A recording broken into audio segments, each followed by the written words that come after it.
Assalamualaikum warahmatullahi wabarakatuh. Kembali lagi di channel Mami Hasna. Nah, kali ini saya akan membagikan pengalaman tentang bagaimana aku dan suami dulu melakukan program hamil untuk mendapatkan bayi Hasna.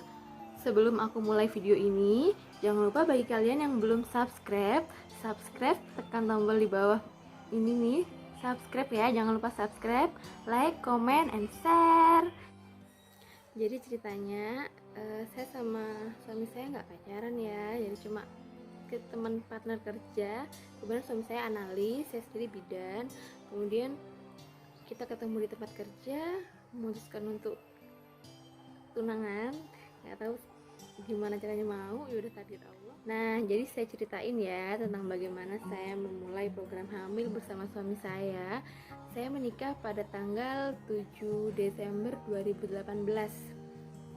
Kemudian bulan berikutnya saya masih menstruasi. Saya pikir oke lah, masih sebulan. Bulan berikutnya lagi masih menstruasi, saya juga masih santai-santai aja.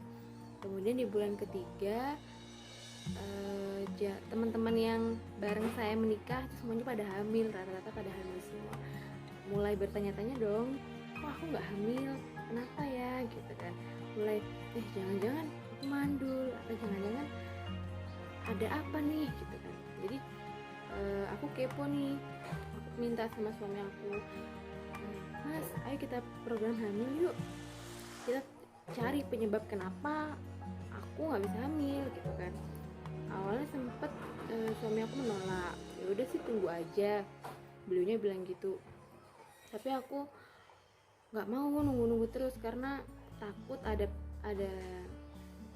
penyulit yang memang nggak bisa, yang bikin fatal kalau terlalu ditunggu terlalu lama begitu.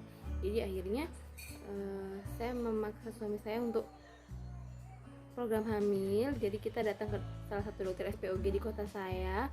Kemudian kita cek suburan, dicek, suami saya juga cek sperma. Nah, jadi akhirnya kami berdua sepakat untuk melakukan medical check up. Akhirnya saya dan suami sepakat untuk medical check up.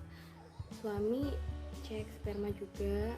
Gimana kan suami juga analis, jadi dicek sendiri ya. Kemudian setelah itu hasilnya muncul. 1 hari kemudian kaget aku sama suami itu karena ternyata jumlah sperma suami cuma 5 juta. Nanti aku tampilin di sini ya. 5 juta. Nah, sedangkan nilai normalnya kalian lihat ini, jadi itu sedikit banget. Akhirnya kita daripada menerka-nerka, kita bawalah hasil lab itu ke dokter SPOG untuk kita konsul. Kemudian ke dokter SPOG pertama kita konsul, jawabannya tuh yang udah ngedown, bikin aku down banget gitu. Wah, ini jumlah spermanya sih sedikit banget nih gitu. Ini perlu terapi hormon gitu. Ini tuh jauh banget dari nilai normal. Sedangkan 200 juta per mili aja itu masih kemungkinan ada yang nggak hamil, apalagi dengan jumlah 5 juta ini gitu. Ya, jadi patah semangat juga ya, sempet sedih juga, aduh gitu kan. Oke lah, cari second opinion. Akhirnya aku ke dokter SPOG selanjutnya, tetap dengan bawa hasil lab yang itu. Aku bawa, gimana nih dok, kita mau program hamil nih. Waduh, program hamil dengan jumlah sel sperma segini tuh susah banget gitu. Coba kamu ikut insem aja ke Surabaya, ke klinik Surabaya. Kamu coba ikutan insem di sana, insya Allah biayanya murah, sekitar 13 juta kata dokter SPOG yang kedua begitu. Ya sudah dok, terima kasih gitu kan. Nah ini aduh kecewa lagi. Ini kenapa sih? Kok nggak ada yang mendukung banget buat kita program hamil? Emang kenapa dengan jumlah sel sperma yang segini tuh kenapa gitu kan? Udah mulai melo-melo sama suami, nangis. Udah jangan putus asa, ayo kita datang ke SPOG yang ketiga. Akhirnya kita datang ke dokter SPOG yang ketiga. Kemudian konsul lagi dengan bawa hasil lab itu. Mbak, ini susah. Kamu ke Surabaya aja, di sana bisa konsul sama dokter androlog gitu kan. aduh segitunya ya dok, nggak bisa diusahakan dulu ya.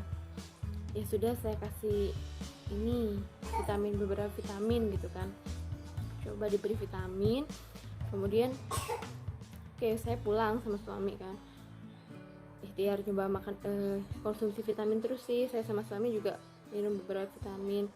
Kemudian cek sperma lagi juga jumlahnya masih segini, masih sedikit banget gitu, masih belum ada peningkatan. Akhirnya kita konsul ke dokter SPOG yang keempat di sini. Kemudian itu diperiksa, ternyata ada sumbatan di saluran sperma suami itu ada sumbatan yang bikin jumlah spermanya sedikit. Nah, juga disarankan untuk ke dokter androlog di Surabaya atau inseminasi. Kita coba, biayanya sekitar berapa dok? Sekitar 13 juta, sekitar 13 atau 14 juta.